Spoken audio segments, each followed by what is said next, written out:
এই যে বাচ্চারা, এই পাথরটা যে ওঠাতে পারবে তাকে আমি 10,000 টাকা পুরস্কার দেবো, কিন্তু এই পাথরটা ওঠাতে গেলে 10 টাকা করে দিতে হবে। এই নাও ভাই আমার 10 টাকা, এই নেন ভাইয়া আমারও টাকা। সবার প্রথমে আমি এই পাথরটা তুলবো। এই তো আমি পারলাম না। এই যে ভাই তুমি সরো, আমি এই পাথরটা তুলবো। আমিও তো পারলাম না। তোরা পারবি না? আরে ভাই আজকে তো অনেক টাকা ইনকাম হবে। আরে ভাইয়া আমি এই পাথরটা উঠাবো। হ্যাঁ তুমি উঠাও, কিন্তু তোমার কাছে 10 টাকা আছে। আরে ভাইয়া আমার কাছে 10 টাকা নাই, কিন্তু 5 টাকা আছে, আপনি এইটাই নেন। 5 টাকা দিয়ে হবে না, 10 টাকা নিয়ে আসো, তখনই এই পাথর ওঠাতে পারবে। আরে ভাই নেন না এর থেকে 5 টাকা, এ তো এই পাথর ওঠাতেই পারবে না। ঠিক আছে তাড়াতাড়ি এই পাথর ওঠাও। এই নেন ভাই টাকা, আমি এখন পাথর ওঠাবো। আমি তো পারলাম না।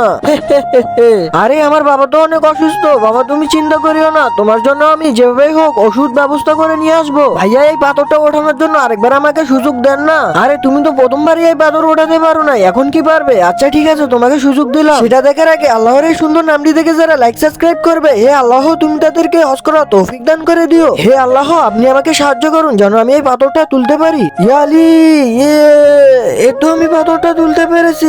কি মজা। আর এই মেয়েটা কিভাবে এই পাথরটা তুললো? বাবার জন্য এখন আমি ওষুধ নিয়ে যাব। আরে বেটি এই পাথরটা কেমনে তুললে তুমি? এই নাও তোমার টাকা। আরে ভাইয়া আল্লাহ তাআলা আমাকে সাহায্য করেছে, এই জন্য আমি পাথরটা তুলতে পেরেছি। আল্লাহর উপরে ভরসা রাখলে সবকিছুই সহজ হয়।